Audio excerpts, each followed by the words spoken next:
저는 한마디로 가공식품은 죽은 음식이다, 가짜 음식이다.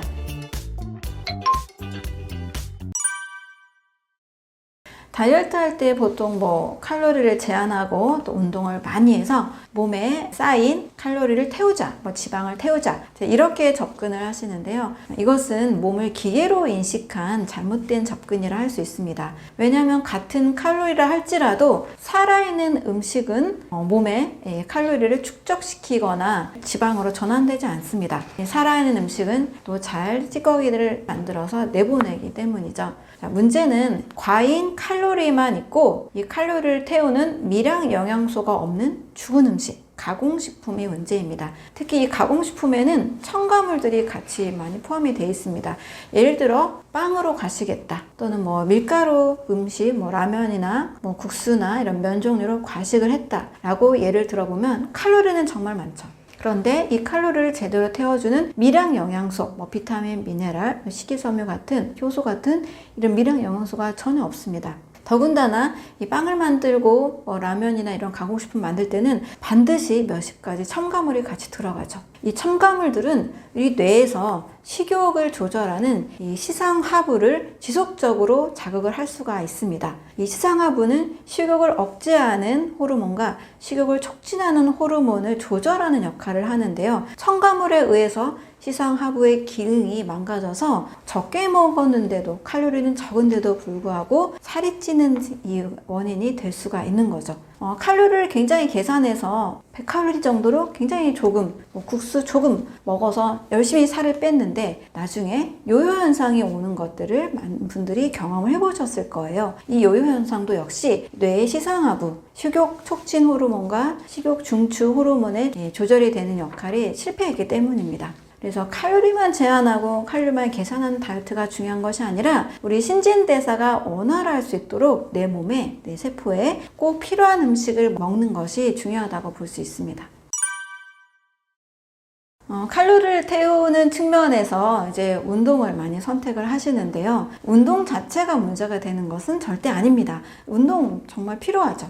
심폐의 기능도 좋아지고 혈액순환, 또 근육을 활발하게 움직이고 정신적인 건강을 위해서도 운동은 절대적으로 필요합니다.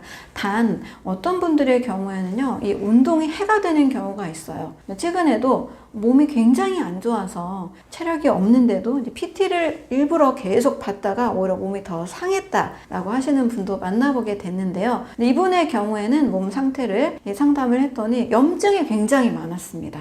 너무나 피곤하고 또 적게 먹는데도 불구하고, 심지어 물만 먹어도 살찐다 이런 분들이 계시잖아요. 적게 먹는데도 불구하고 굉장히 살이 전혀 빠지지 않고 몸이 굉장히 힘든 상태였습니다. 이럴 때는 몸에 독소와 염증이 많은 상태일 가능성이 굉장히 높습니다. 이런 상태에서는 체력도 굉장히 떨어져 있기 때문에 무리하게 운동을 하면은 오히려 더 몸이 망가집니다.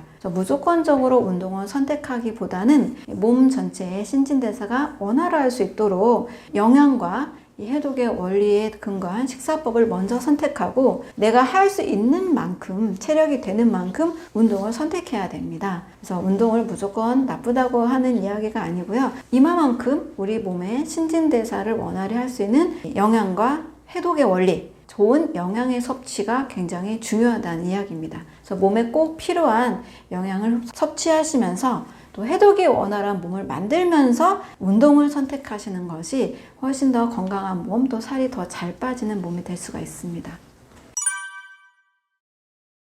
네, 진짜 음식은 사람의 몸에 꼭 필요로 하는 영양소와 또 다양한 미량 영양소, 효소, 식물 영양소를 공급해주는 자연의 살아있는 음식입니다. 사람의 몸이 기계가 아니잖아요. 자동차는 휘발유를 원료로 하는 차에는 휘발유를 넣어줘야 되고, 가스를 연료로 하는 차에는 가스를 넣어줘야 됩니다. 사람의 세포에 꼭 필요로 하는 연료, 그런 음식을 넣어줘야 하는데요. 저는 이 사람의 해부학적 구조와 또 유전자 구조가 99% 이상 일치하는 유인원에서 이 답을 찾게 됐습니다. 유인원들은 거의 과일과 채소가 주식이고 가끔 곤충도 5% 이내로 섭취를 합니다. 하루 이 유인원들의 먹이로 들어가는 음식이 무려 33,000원치 된다고 합니다. 과일도 신선한 과일, 또 유기농 이런 채소들을 많이 준다고 합니다. 이렇게 사람이 먹어야 되는 진짜 음식은 자연에서 만들어진 과일류, 채소류, 콩류, 견과류, 씨앗류, 버섯류, 해조류 이런 식물 기반의 음식이고요. 가짜 음식은 한마디로 생명이 없는 죽은 음식입니다. 이것을 가공식품의 형태로 음식이 만들어지고 있죠. 가공식품 한번 생각해 보시면 만약에 햄버거다. 밀가루로 만든 빵이 있고 고기가 있고 또 적은 양의 채소도 토마토 조금 들어있지만 대부분은 단백질과 탄수화물이 주를 이루고 있습니다. 한 달간 햄버거만 먹어서 어떻게 몸에 변화가 오는지 확인한 그런 다큐멘터리가 또 있었는데요. 한 달 후에 굉장한 이 비만과 내장 지방과 지방간 그리고 굉장히 높은 콜레스테롤 수치가 올라가는 것을 확인을 했습니다. 자, 이 음식은 앞서 말씀드린 살아있는 음식, 진짜 음식과 뭐가 다르냐면 오직 칼로리 중심의 음식만 있고 살아있는 음식이 가지고 있는 미량 영양소, 비타민, 미네랄, 또 식이섬유나 또 살아있는 효소 이런 성분들이 하나도 없습니다. 그럼 인체 내에서는 칼로리만 있다고 우리 몸의 세포가 정상적으로 움직이지 않거든요. 정말 중요한 것은 이 칼로리가 되는 성분들을 태울 수 있는 효소, 조효소, 효소의 원료가 되는 비타민, 미네랄, 또 효소, 또 식물 영양소들이 반드시 필요합니다. 또 독소들을 해독할 수 있는 여러 면역 세포들도 굉장히 필요한 거죠. 저는 한마디로 가공식품은 죽은 음식이다, 가짜 음식이다 이렇게 말씀을 드리고요. 패스트푸드나 또 마트나 편의점에 있는 만들어진 음식, 즉석 요리식품 있죠? 레토르트 음식은 다 죽은 음식이기 때문에 정말 일주일에 그냥 아주 몇 번, 손가락에 꼽을 만큼 몇 번 드시고 나머지는 진짜 음식으로 채운다면 건강에 큰 무리는 없을 겁니다. 근데 이게 반대로 됐을 때는 큰 문제가 오게 되는 거죠. 그래서 진짜 음식을 최대한 많이 먹는 것이 좋습니다. 네, 한마디로 독소를 많이 만들어내는 음식인데요. 바로 죽은 음식, 가공식품이라 할 수 있습니다. 네, 가공식품은 자연에서 만들어진 게 아니죠. 공장에서 만듭니다. 공장은 살아있는 생명을 만들어낼 수가 없죠. 네, 그냥 여러 성분들을 조합해서 음식처럼 만듭니다. 저는 가공식품을 음식 모형이라고도 말씀을 드리는데요. 단순히 배는 부르게 할 수 있지만 몸의 건강한 신진대사에는 해로운 성분들이 너무나 많습니다.